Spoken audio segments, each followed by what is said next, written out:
नमस्कार दोस्तों, मैं आशुतोष तिवारी कई दिनों के बाद फिर से आपके सामने हूँ। हम सब मध्यम वर्ग से हैं और मध्यम वर्ग के पास काम बहुत होता है। सामाजिक काम होते हैं, व्यापारिक काम होता है, रोजगार के काम होते हैं, व्यक्तिगत काम होते हैं और इन सब के बीच में आपके साथ में जुड़ना एक बहुत ज़रूरी बात है, जिसको मैं छोड़ नहीं सकता। आज आपसे एक बड़ी अजीब और मज़ेदार बात कहने के लिए यहाँ आया हूँ, ये वीडियो बना रहा हूँ। हमारे खाने की थाली में से देसी घी गायब है।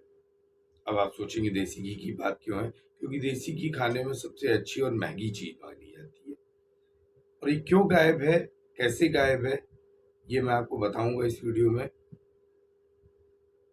हम सब जब परिवार के साथ में खाना खाने बैठते थे, अपने बड़े बुजुर्गों के साथ खाना खाने बैठते थे, तो हम लोग मूलभूत आवश्यकताओं पे चर्चा करते थे, समाज पे चर्चा करते थे, अच्छे बुरों पे चर्चा करते थे। और खाने में देसी घी मिलता था, स्वाद आता था। माँ बाप के, बुजुर्गों के, परिवार के बड़ों के नसीहतों के साथ में हम लोग खाते थे, अच्छी चीजें सीखते थे, सोचते थे। आज जब हमारी परिवार अकेले हो गए, एकल परिवार में हम रहने लगे हैं, छोटे हो गए हैं, हम टीवी के सामने बैठ के खाना खाते हैं और टीवी जो हमें व्यवस्था के साथ जोड़ देती है, परिवार से दूर कर देती है। टीवी पे कुछ नए मजेदार शब्द आ गए हैं। आप टीवी ऑन कीजिए, खाने में आपके देसी घी नहीं है, तड़का बराबर आता है। टीवी ऑन करते ही चैनल कहते हैं लव जिहाद है, धारा 370 है, 3 तलाक है, कहीं मंदिर है, कहीं मस्जिद है, कहीं पर तूफान आ रहा है, कहीं पे बजरंग बली है, कहीं पे जीसस क्राइस्ट है। और इन सब चीजों के बीच में हम इतने उलझ जाते हैं, व्यवस्था ने इतना उलझा दिया है कि हम अपने असली खाने के स्वाद को, अपने स्वास्थ्य को भूल जाते हैं।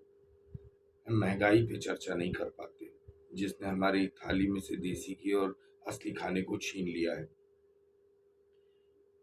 हम सभी मध्यम वर्ग से हैं। मध्यम वर्ग से मेरी हमेशा ये अनुरोध होता है, मेरा ये चिंतन होता है कि आप जितनी जल्दी हो सके अपनी मूलभूत जरूरतों के बारे में सोचिए, उनके समाधान के बारे में सोचिए, रोजगार के बारे में सोचिए, शिक्षा के बारे में सोचिए, समाज के बारे में सोचिए, समाज की दिशा के बारे में सोचिए। आजकल नया शब्द आ गया यूनिफॉर्म सिविल कोड, उसके बारे में सोचिए। बहुलतावादी भारत ऐसे देश में एक ही नियम बनाने के बारे में सरकार सोच रही है। जिस देश में हम रहते हैं, जहाँ पर हर 50 कोस पे बात, भाषा, व्यवहार, चरित्र सब कुछ बदल जाता है, परिवार बदल जाते हैं, उनके रहने के तौर तरीके बदल जाते हैं, समाज बदल जाता है। ऐसे देश में नए शब्दों के आविष्कार के साथ इस व्यवस्था ने हमें बिना स्वाद के और बिना स्वास्थ्य के, देसी घी के बिना खाना खाना सिखा दिया है। मेरा आप सबसे हाथ जोड़कर अनुरोध है, व्यवस्था के इस षड्यंत्र में मत पड़िए, इन अजीबोगरीब मजेदार शब्दों में न उलझिए।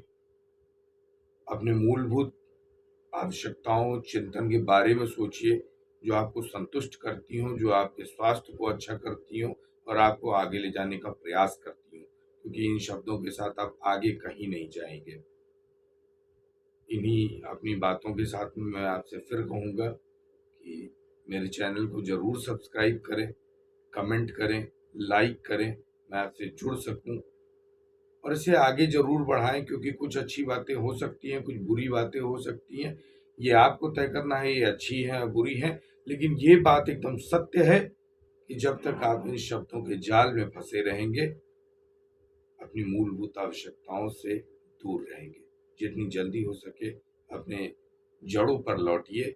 और इन्हीं शब्दों के साथ में फिर से मैं आशुतोष तिवारी कल तक के लिए आपसे विदा चाहता हूँ। धन्यवाद।